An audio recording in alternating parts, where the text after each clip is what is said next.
Welcome back to Coffee with Moshe. Today's coffee is Italian coffee.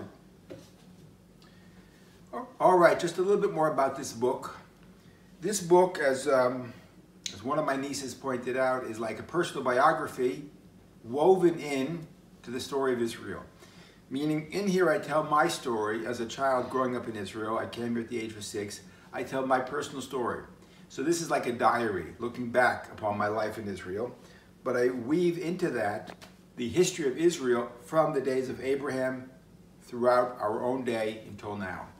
I tell my own story because it's a story of a little boy who comes to Israel without any warning, without any knowledge of what this country is or what it means, and how I discovered little by little the Holocaust, the Six-Day War that happened a month before I arrived in Israel, and I lived here through the 1970 war, the War of Attrition, the 73 war, the Yom Kippur War, and so forth, and all the wars after that.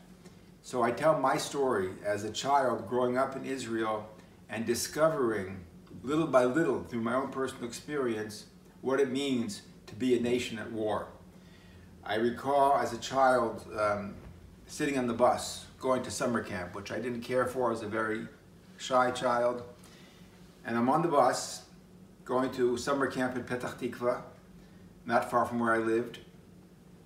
And I see a house that looks badly damaged. And someone explained to me that the night before there had been a terrorist attack against that home.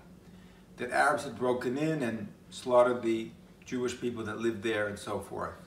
And that was like my first personal experience of understanding, seeing with my own eyes, in a sense, what terrorism means and what we live with. I recall our bus driver in school, I don't remember his name, he served in the Six-Day War. And I'll just tell you this story, and again, all these things impacted my life. He would drive us to school and he became very friendly with us. He was handicapped, and in Israel they give many jobs to handicapped people, military veterans. You get preferential treatment. And he was given a special vehicle to drive us to school, designed for him, and he would drive us to school, and some nights he would show us souvenirs, things he picked up, a Jordanian flag, a dagger that he found in the battlefield, or they took off a Jordanian soldier. And he would tell us stories. And one day he took us on a special treat, and I tell the story here, to a place called Bet Halochem, which means the home of the warrior. But it's not what you would think of when you think of the home of the warrior. It was a place for people who were missing a leg, missing an arm, missing 2 legs, missing an eye, the blind, the deaf. Soldiers who were young men in perfect health and came out severely handicapped. But over here, they didn't have to hide it.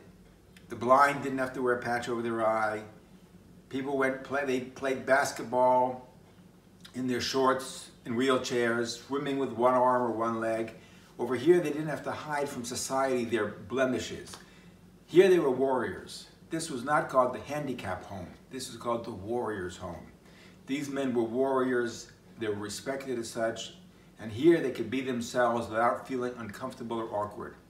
In Israel, like I said, a nation of warriors, you find things I couldn't find in any other country, such as there's a law that every public building has to have a ramp.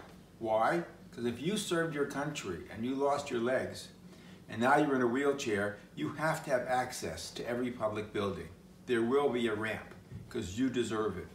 And everything throughout Israel is like this. Total respect for those who served, even though everybody serves.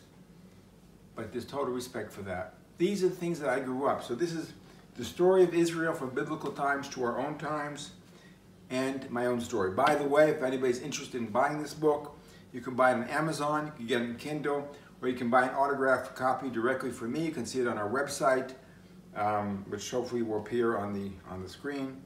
And this is my own story.